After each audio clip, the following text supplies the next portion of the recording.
welcome to I Want to Be Your Canary. Welcome back. It's been a couple of days here. We've been trying to get Ross away from the academic world and back into the world that is important. So Ross, a Seattle University graduate with a master's, got his MBA. Congratulations, my good sir. Thank you kindly, Cullen. I am now a seed graduate. I can cast spells. I'm allowed to travel the world and plant seeds of goodness all over the place, courtesy of Balam Garden. So yeah. You're pretty much that's Zell. where I've been. Congratulations. Nope, that's not. Nope. Yep, you are. If anyone's Zell, it's you. Well nope, done. That's you. Golf clap. Yes, golf clap indeed. So. No, hey, Ross, in all seriousness, congratulations. Thank you. In this episode, we are going to be tackling What are we doing? What are we doing? E3 release of the Final Fantasy VII remake. Talk a little bit more about the trailer that was shown, some of the battle mechanics that they did, and those are kind of be the things that we'll talk about today. And since we didn't have Ross on the last show, we'll have a nice kind of fresh perspective in that regard as well. So I'm looking forward to hearing that. So, Scooter, why don't you just lead us off, dude? Holy crap, again? Oh, what do I do? Actually, hold on. Sorry, hey, I forgot to introduce. This is Ross, and this is Scooter. And you're Cullen. I am Cullen. That is true. You're the worst host ever. I appreciate that. I love these introductions. All right, everybody, what's going on? So, all right, today we're going to be back talking about Final Fantasy VII Remake. E3 just dropped. They came out with a whole new trailer. And basically anybody that went to E3 had a introduction to the first stage of the game. Kind of like if you guys remember that demo disc that came out in the PlayStation Magazine, the first boss that you got to fight during the bombing mission. I don't know if you guys remember that. Absolutely. Ross, Ross, I lent you that disc back in the day, right? Yes. Yeah. Okay, so and then we talked about this. The Scorpion Sentinel. Yeah, exactly. So if you guys weren't aware of this, and everybody out there in the audio world, the E3 demo came out, and everybody was allowed to play basically the Scorpion demo from the old game in the new game, and there's a lot of reactions to it. Honestly, mostly good. So that's a great sign for most of us. We're all very excited about it. The trailer came out with that as well, and it was something special because it gave us a lot of information, from this not only release date, but characters, scope of the game, and battle systems, bunch of stuff we're going to go over. So buckle up. Buckle up indeed. And can I just admit this really quick, that I absolutely pre-ordered it? Oh, Colin. I know. I couldn't help it. I'm sorry. The 3rd of March. I'm a fool. No, but oh, man. it's fine. Yeah. I've heard you talk negatively about people that pre-order so far in advance. Yep. It is almost a year in advance. All right, we'll get to that. We'll bash on that later. All right. But the other thing, Not proud of real it. quick. But I'm not proud of you either. All right. That's fine. The other thing, real quick, everybody, that we're going to be talking about at the later half of this show is going to be, and I didn't know any of this, by the way, so hopefully you guys keep me up on this. Final Fantasy VIII Remastered. So that's the other news that we're going to try and touch on. Triple triad all day. Hey, buddy. All right, so that's it. That's basically what we got. Okay. I'm just going to go ahead and I will start off by, I was actually listening to a different Final Fantasy show, somebody who was at E3, and something that I actually learned that I'm actually excited about is the Final Fantasy VII Remake voice cast is all new. They don't use any previous voices from previous Final Fantasy VII anything. Those people those previous cast people will keep their jobs and keep doing the Final Fantasy VII stuff if it's in other things, but they took whole new jobs, or they took a whole new cast for the Final Fantasy VII Remake jobs. And that was something that I found really interesting, because it was like they said, all right, we're doing a full-blown remake. Like, there's going to be very few things that have been associated with this outside of the gameplay itself that we're going to stay consistent with. So that was something I found really interesting. And quite frankly, the voice acting that we've heard so far, I like it. I'm pretty impressed by it. I'm okay with it. You know, it's got the quality that you need. It's got a little bit of campiness. I think we all can kind of feel that so far, but just enough grit and realism that I think the story will actually hold itself. I don't think we're going to be doing a Final Fantasy X on this one. You know what I'm saying? Yikes. Absolutely not. No, and as I noted before we started the podcast, Barrett, there's no more Mr. T undertones. Didn't seem like it after the second trailer. No, which I am so appreciative of, because I was like, oh man, they could royally screw this up if they go that route. But I think they kind of have a nice mix of nostalgia, as well as, just letting the new voice acting kind of take ownership and just, like you said, Colin, do a full rebuild of this Final Fantasy VII universe. Yeah. I mean, you know, the other thing, which I got to say to everybody out there listening, is that I was wrong. I believe Balthier is not back in this game, the voice actor from 12. To play one of your early comrades in 7 Remake. But I'm excited for that, because, you know, when you hear a good voice actor that kind of reminds you of someone else that's great, that's good news. It's going to be a solid cast, in other words. So, yeah, voice acting, I'm okay with how it's setting up. That being what said... else did you notice? I'm sorry, go ahead, Ross. I said, what else did you notice? Well, I was going to say, that being said... whoever plays that character that we mistook as Balthier's voice does sound awfully familiar, and I'm not sure where from, but that is interesting. Yeah, doesn't matter. But I mean, I just wanted to say I mistook it. So false information last episode. Mark it off the list. Which I would like to take this moment to say that we probably have so much false information, false remembering on this show. Speak for yourself. We do. Well, yeah. I will. I know that there are times where I've gone through this. I'm just like, I think I remember. True, everything. And then I'm like off. But we're pretty much just 3 dudes who enjoy Final Fantasy. So if you're looking for a thesis on this stuff, you might not be in the right spot. Side note, this is also the way Cullen teaches at middle school that he teaches at. I just wing it. Kind of off of memory. Oh, yeah. Well, I'm pretty sure that's winging it this year. Yeah, I'm pretty sure that's who fought in these wars. But, you guys both impressed me, so that's all I'm going to say.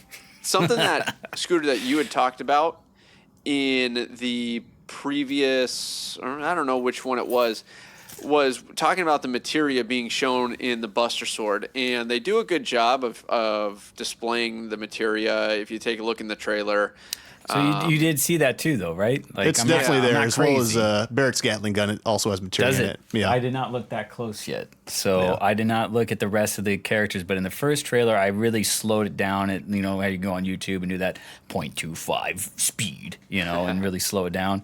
I did that and just to really frame by frame it to see what kind of game we were going to be given. And that was one of the things that I noticed, but I'm sure many other people around the internet's probably, and I saw them, they picked up on that. So I'm glad to see that might actually be a thing. I still might be mistaken on it. Did you hear any other news? It should be the thing. I mean, that's how it is in the traditional, in the original Final Fantasy VII. That the Buster Sword had 2 material slots. Right? Yeah. But that was only, you got to see that in the equipment. Like, not in the actual game. Correct. Because you can see it here. Yeah. So that's all I'm saying. Not only that, I mean, the materia color is also the same. So it's the green materia, ergo. Little details, man. This is where spellcasting materia. So this is what I'm excited about as, well, what I do in life. I deal with details a lot. and I get excited about those little nuances of, things that might get overlooked really quickly in video games, especially because there's so many people, especially graphic artists, that are working on these kind of games, especially nowadays. Hundreds of people, and little things get overlooked like that. And so, sorry if I'm nerding out on it, but hey, glad to see that you picked up on that too. And I see it now in the trailer as I'm watching it on Barrett as well. So there you go. Okay, that's cool. I like that. So while we're still on that note for materia, what I also noticed in the trailer from E3, it shows essentially later missions in Midgar. And so you see the green materia. What you don't see is the all materia that you get as you enter the Section 7 slums. So I'm wondering, because they're expanding how much gameplay is actually within the city of Midgar, if they'll make it more challenging and actually take away that all materia from the get-go. Because I know I'm replaying 7 right now, and I know I use that all the time. Colin, would you like to tell everybody how the scope of this remake is going to be delivered at first? Well, first I want to jump back to that materia spot really quick because I think you guys are absolutely right in how cool it is that, it's like there's this 2 spots in the Buster Sword for the materia. Now, I hope that they're consistent with it because when you see the materia in the Buster Sword, you're saying, okay, because the Buster Sword has 2 materia slots, you say, okay, these just like the in the menu, it shows 2 materia slots. Here are 2 slots in this sword for the materia. Now, I hope the consistency stays there because when you are going to get a weapon like the Apocalypse or the Rune Blade, making sure that those places are going to have, or those swords are also going to have materia slots as well. Not just, the Buster Sword always had those little 2 slots there. So I hope they find a way to keep it consistent because I like consistency. And I hope that they don't just bail out with future weapons and say, we didn't really have a spot for that, so we don't really know where to put that. I think that they need to do, and I hope that they did, create spots in those weapons, in that armor, for materia, for pieces of materia for consistency purposes. Totally understand that.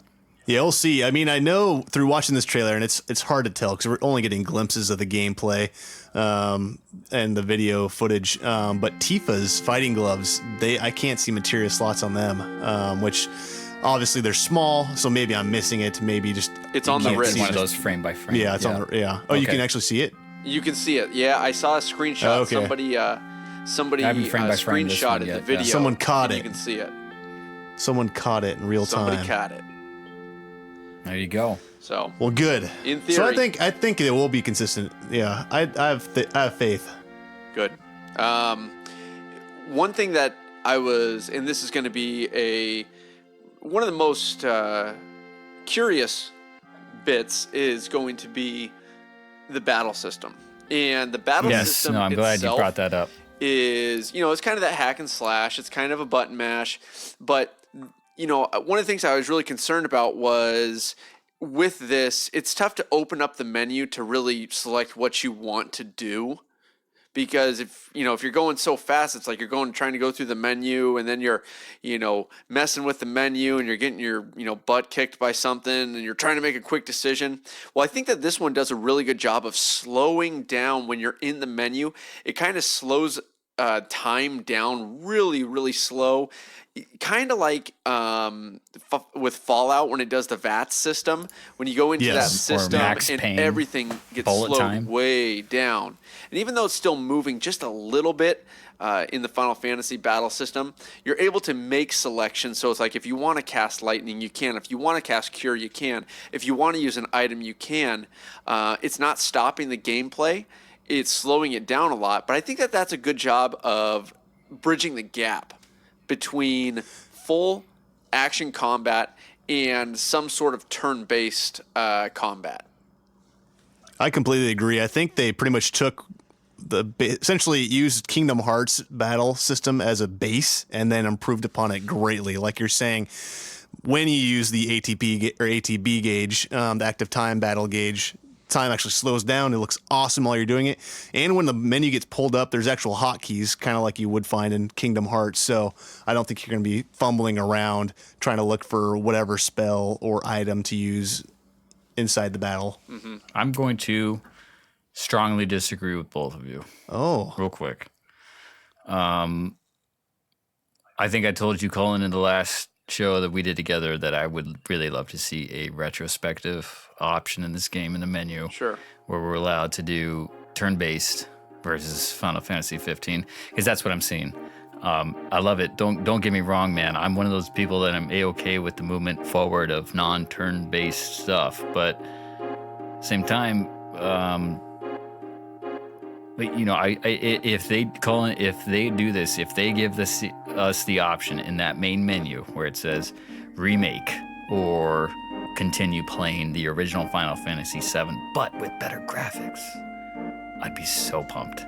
See, I would pick that route too, but I don't think it's going to feel like Final Fantasy 15. I think the ATB gauge, it's going to feel a lot different. And I think what we all need to take it with a grain of salt here is that none of us got to play this at E3, right? None of us went down there and did this. So everyone out there listening, just remember. Speak for yourselves. I mean, I've been gone for the last couple months, so you guys don't know what I've been up to. What Roz has been doing, right? Anyway, so, you know, we're just here watching it from our armchairs and giving the opinions on it. But now, here's my thought process with that is: would I like to see it as a turn-based battle system like it was in 7? Absolutely. That is what I would prefer. Well, fact of the matter is, I know that that's not what it is going to be. So trying to find that bridge the gap for me is important to, you know, make it so it's a less 15 and, you know, a little bit of 7. So the fact that they're doing that makes me happy, and I like that, because you're right. I would much rather it be a total turn-based game.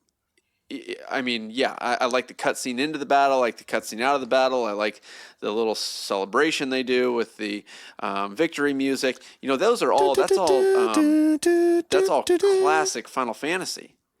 And, you know, those are things that I really like. But what I'm not going to do, like I've done before, is when Final Fantasy 12 came out, I went into Final Fantasy 12 thinking it was going to be turn-based battle, cutscene in, cutscene out, just like 7, 8, 9, and, you know, however many others. And when that didn't happen, and it was this faux, you know, turn-based MMO kind of thing, I was super disappointed in the game. And the first time I played 12, I really didn't enjoy it because of that. Because I went into it thinking turn-based or nothing, and if it's not, then, you know, it's not Final Fantasy to me, and I'm not going to enjoy it. So I need to go into this game knowing that it's not turn-based. It's not typical Final Fantasy. Not only that, man. If that's not your bag, don't sweat it, you know? For sure. And what I think Square really needs to do as a game, you know, as a game company and publisher and everything, is find that, like you're saying, the happy medium for all of us.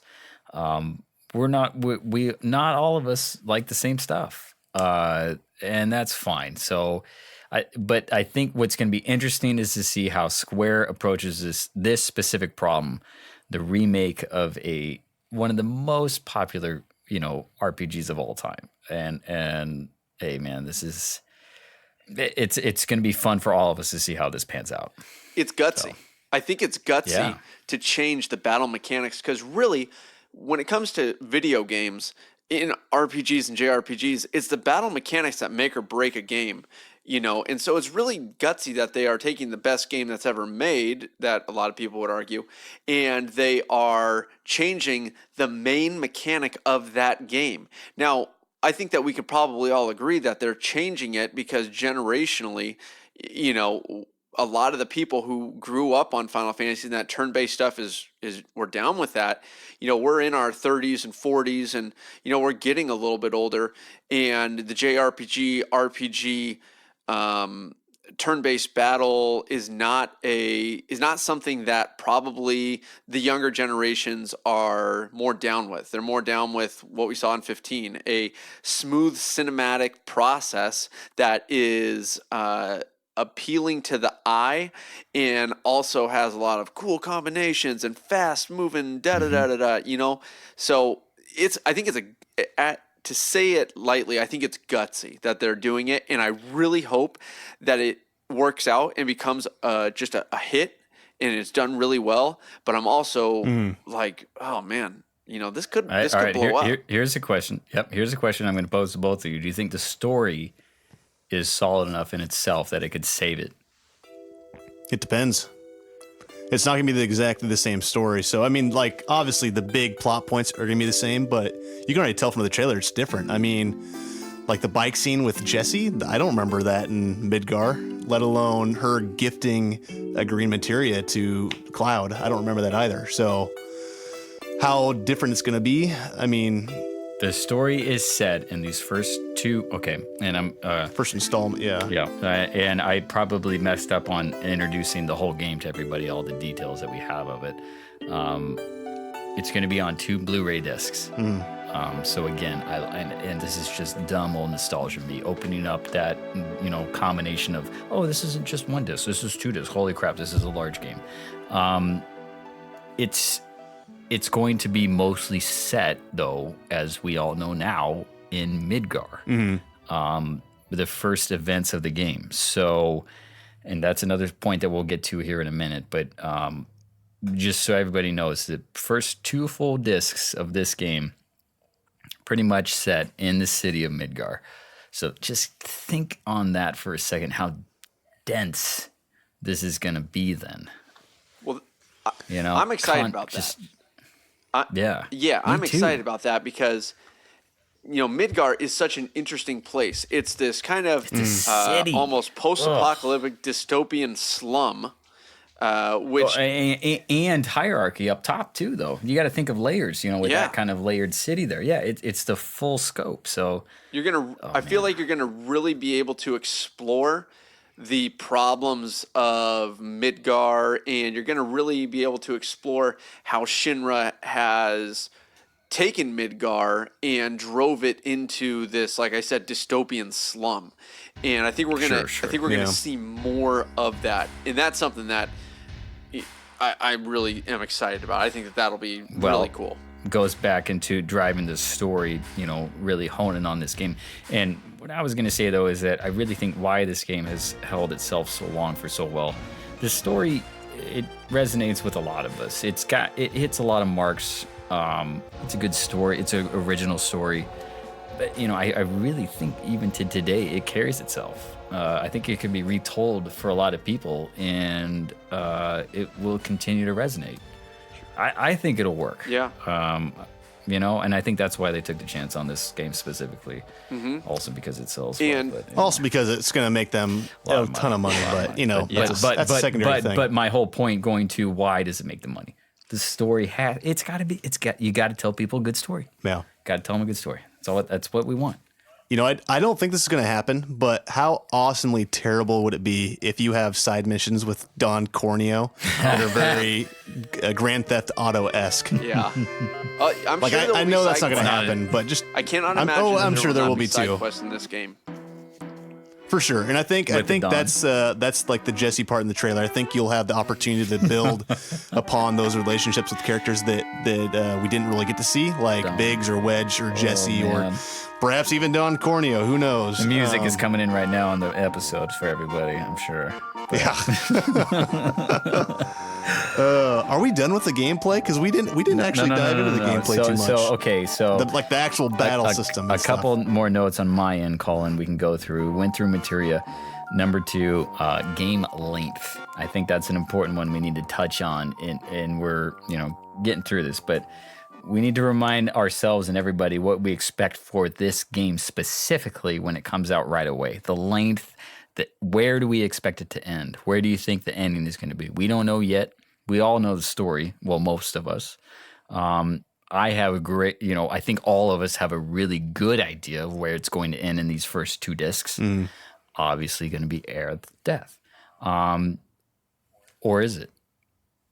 What are you guys' thoughts? Well, I think that the natural breaking point, if they're breaking it up into a 3-game series, the natural breaking point is going to be where, spoiler alert, Eris dies, right? And I think that is probably as natural of a breaking point as any place else. And here's the other thing: is they could make that scene so memorable, and they could make that scene so impactful that while everybody's waiting for the second one to come out, the second episode to come out, they're just going, "Oh my goodness, I can't believe that happened. I can't believe it was so well done. I can't believe how beautifully done that was." And I think that's as good a place as any to leave everybody with, and just talking about that, talking about how it looked different, or what they did with it. So that would probably be my guess, is that the end of the first episode is going to be the finale, and it's going to be big time. And it's going to really drive people to really get that second game. Because remember, you have to sell the second disc, or the second episode, or the second $70 that you're going to spend. You're going to have to sell that in this game. And you're going to have to sell that, especially at the end, when people go, okay, do I want to buy the next episode of this, or am I kind of done with it? Right. Well, you sold me on the first bit. Now, what I'm going to counter to that bit is what they've told us so far, is that these 2 discs are set in Midgar. What if you guys weren't expecting that, and the ending of this was the bike chase?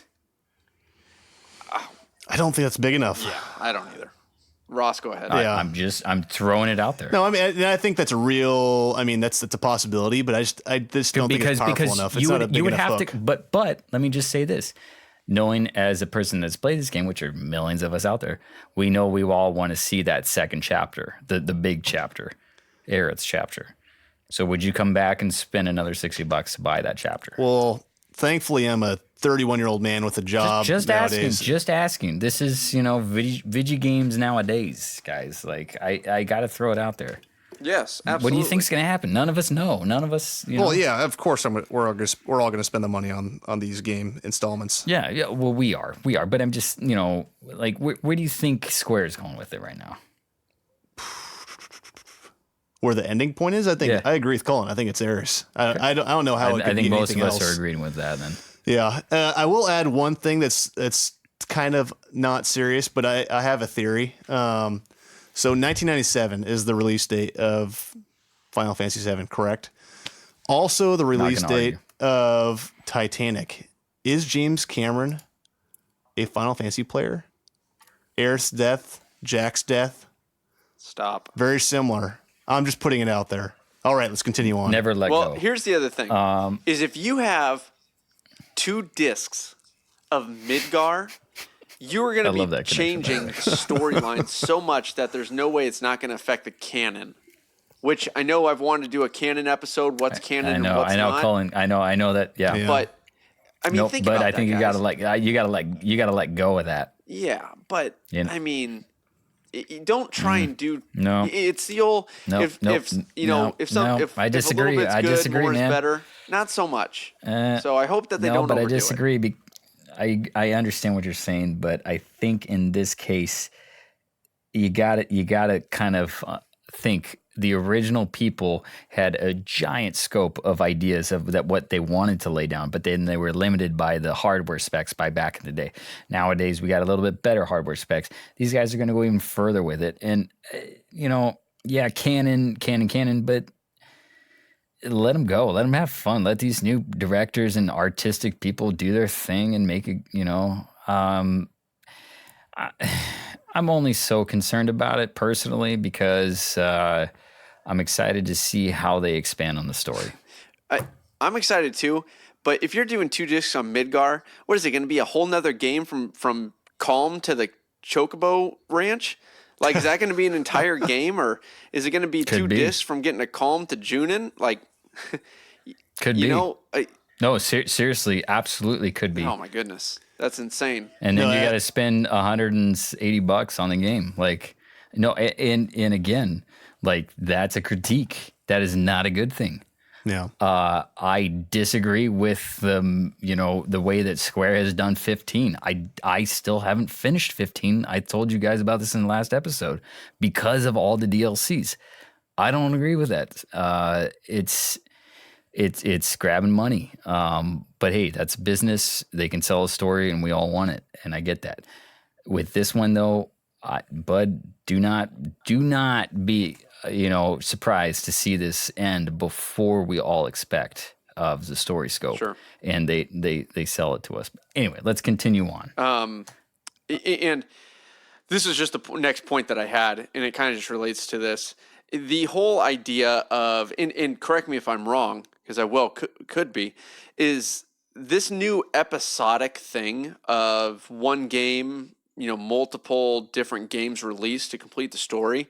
That's got to be breaking new ground in the video game world. It's certainly not common, at least. I can't really think of a game that it's like, oh, okay, well, that's doing this kind of thing. But I'll tell you what, if there's a game to try that out on, again, gutsy, I think it's this one. Oh, sure. Yeah, no, there has been other smaller games than this that have done that. But yeah, no, Ross, have you played any that? Not like this. And I Barbie's think Horse it's Adventure? gutsy. And Is that the one that you have, Ross? yeah, that's the one. Yeah. Yeah, that's Episodes the one. 1, 2, and so 3. I agree with you. Get out of here. I think it's gutsy, but I don't know if this is the one to try it on, because this is almost kind of like a make it or break it one for Square Enix. I mean, no, I disagree, man, because they tried it on 15 and it worked, and they're not in the same financial situation that they were previously when Final Fantasy 7 came out. well, I don't think it worked in Final Fantasy 15 because I stopped playing it altogether. It doesn't matter if you did; it matters what their numbers said, and their numbers said good things. Compared to Final Fantasy 7 compared to 15. Yes. Look at just look at their public revenues. Like it's extremely obvious that this game 15 was. You can just look at the sales numbers. 15, 7, yes, sold more over the history. Over the course of a year or two during the game, buddy, look at the numbers of cash. So just revenues by itself. I know. But I'm just saying. It worked. I think it sold a lot, but I don't know if it worked. They're going to continue that. All right, I'll step back. If they don't continue the system of selling subscription or seasons pass or continual base games, I'll step back and say I was wrong. Well, I think that this is a broader industry question. I think the industry is really going to drive that. But I think that what they have with this game is an opportunity to do remakes for all their big hitters in the past 20 years, 30 years. So That's a good point. Just this one. Nah. I'm calling 7. I'm calling maybe 9. That's it. Remake Tactics. I would pre-order That's it. 8. I would pre-order 10. Nope. Not happening. Remake Tactics. You don't want to play Blitzball? Nope. They're going to do remasters like they... Oh, and we're going to... Actually, we should probably slowly move into that here in a second. But I disagree. Time will tell. I see 7. I will... Yeah. And I hope I'm wrong, everybody. I hope I'm wrong. But anyway. All right. Back to that gameplay. Something that I found interesting, these are just kind of small, minute notes at this point, on my end at least, is that Cloud seemed as introverted as he does in, the regular game. I thought they did a good job of capturing that, but I also he was also a little more extroverted than I anticipated him being. Thoughts?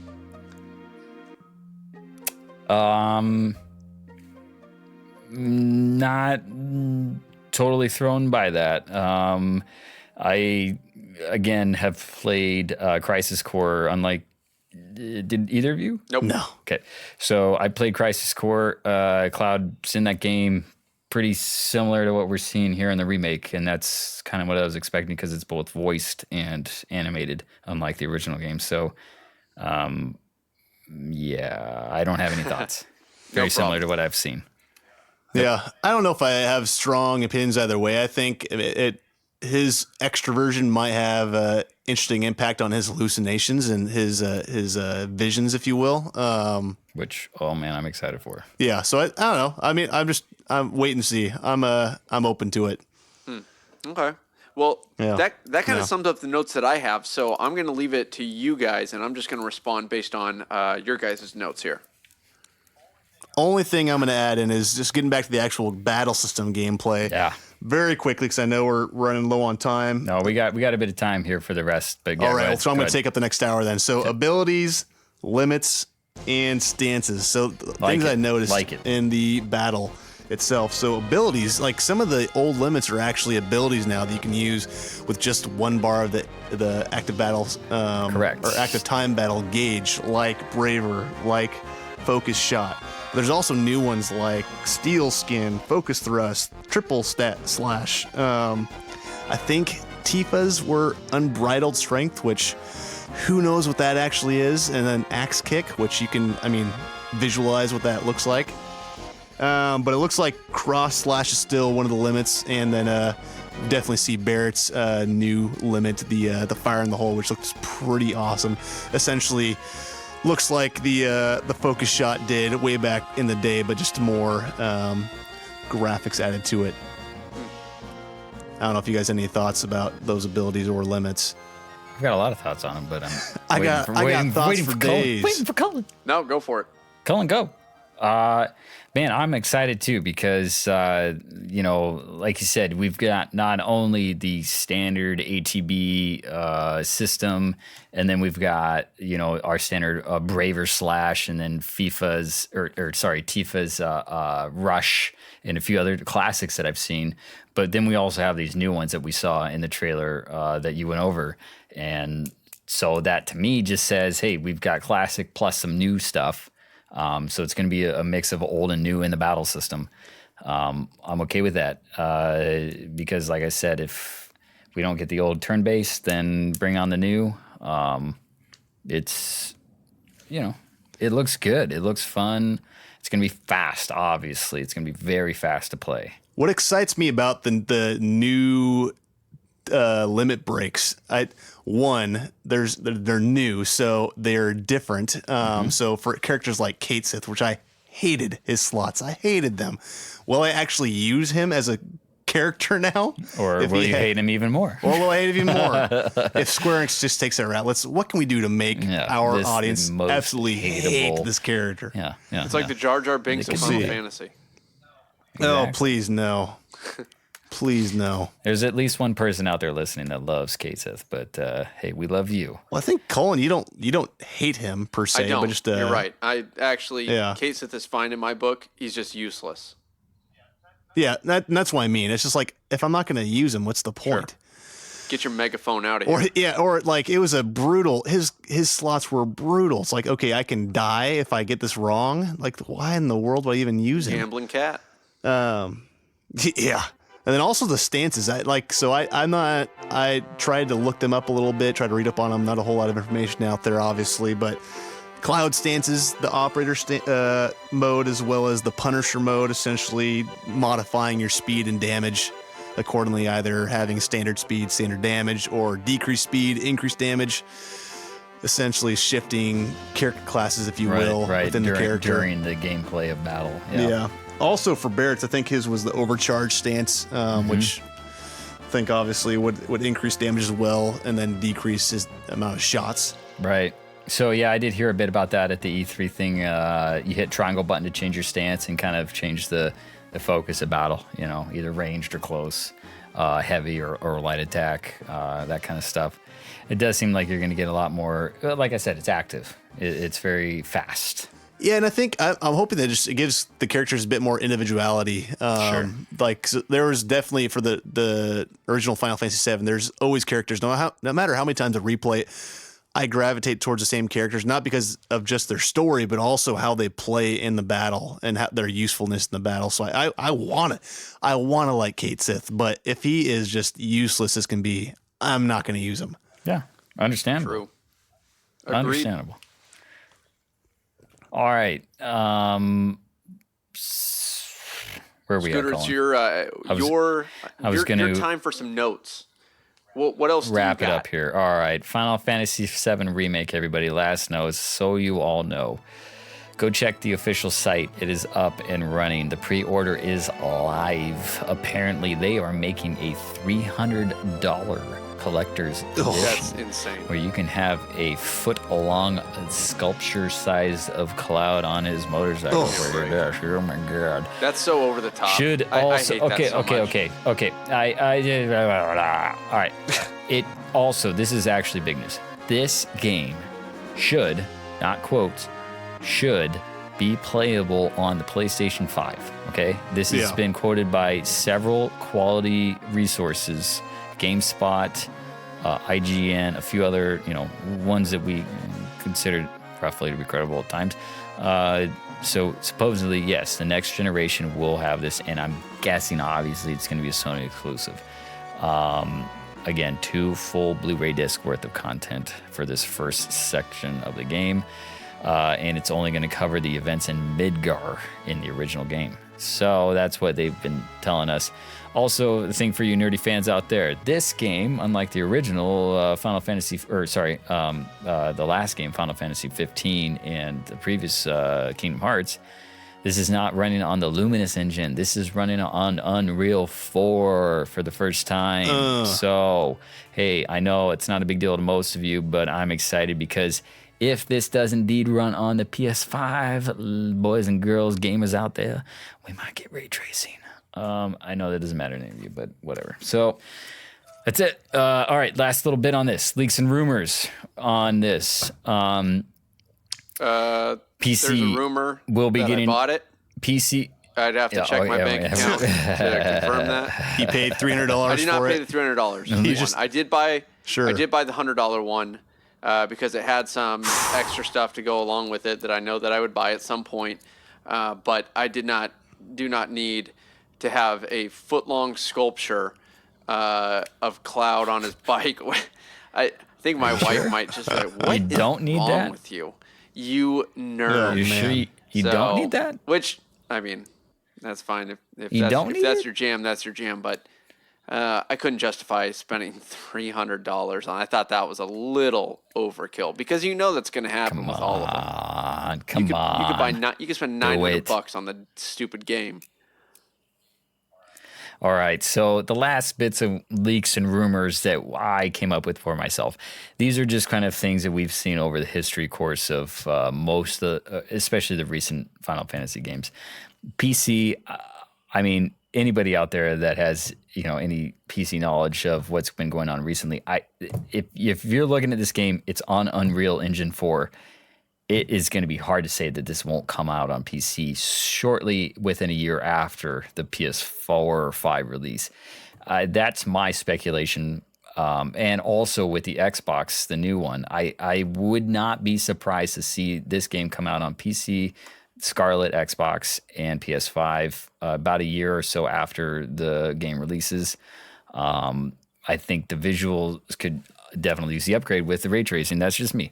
Anyway, Switch, for all you Nintendo fans out there, nobody knows. Yeah, but that's it. That's all. That's the leaks and rumors. Another game that I know we'll talk about, and I've been hounding you guys, that actually uses the Unreal Engine as well.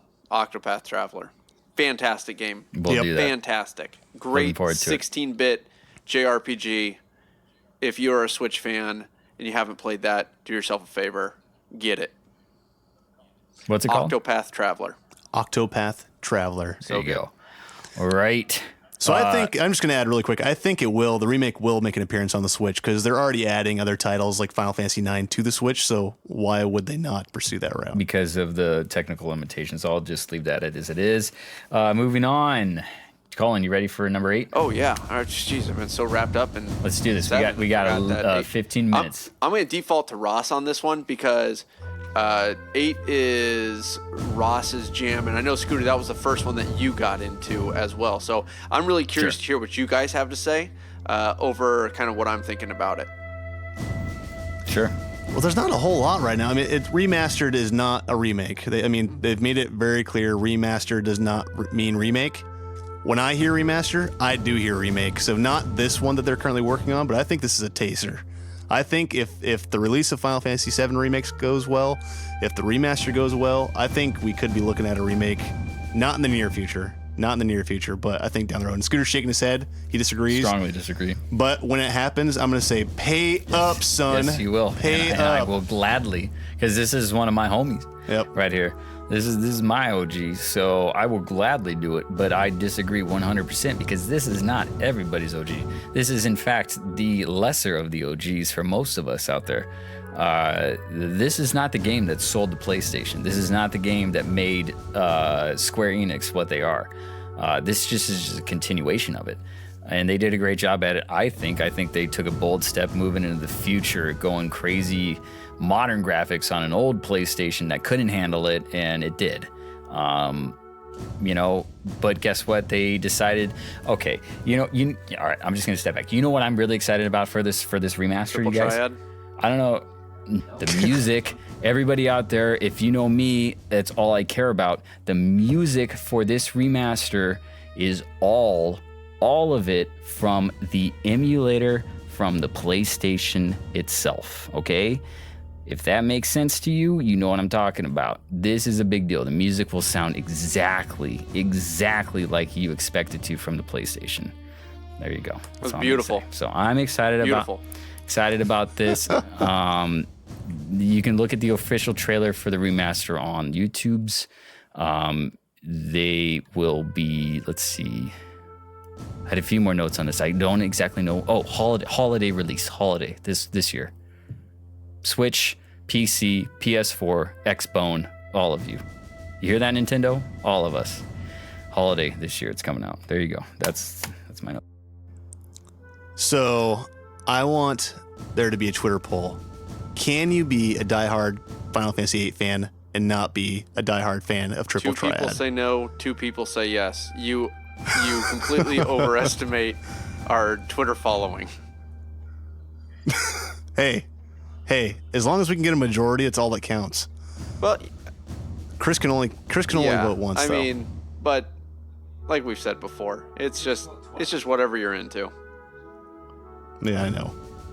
It is what it is. That's my 2 cents on that. So anyway. All right. Anyway, indeed. All right. Well, Ross, do you have any other comments about 8 there that you want to talk about, my good friend? Not a whole lot, but you know what? If somehow I am right and they do make a remake and they do release a version with a foot, or maybe I want it to be a meter long, 3 feet long gun blade. I'll buy it. Of course you do. I will buy it for you. How about Okay. that? I will buy it for Everyone you because note this. I was wrong. Everybody out there, donate.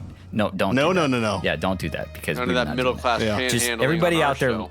Exactly. Listen to what's going to happen, and Colin, you need to listen to this too. Is if they do make a remake In our lifetimes. a remake like 7, I will buy Ross the 3, 4, 6 foot long Buster or No, gun blade. Gunblade, whatever It's we're funny doing. that you say that because the edition that you're actually going to have to buy, Ross, is the one that has the 4-story giant cactuar.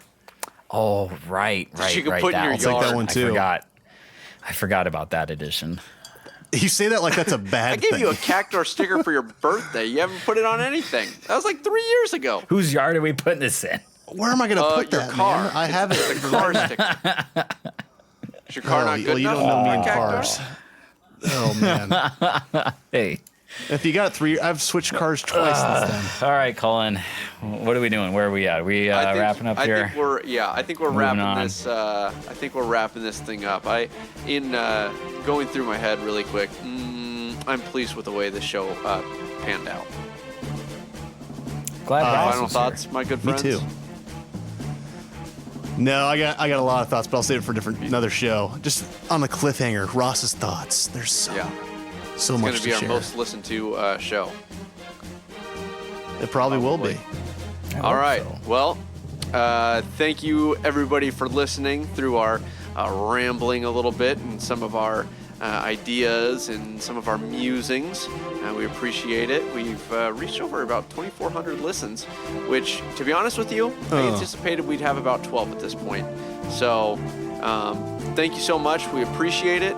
It's been real. It's been fun. It's been real fun.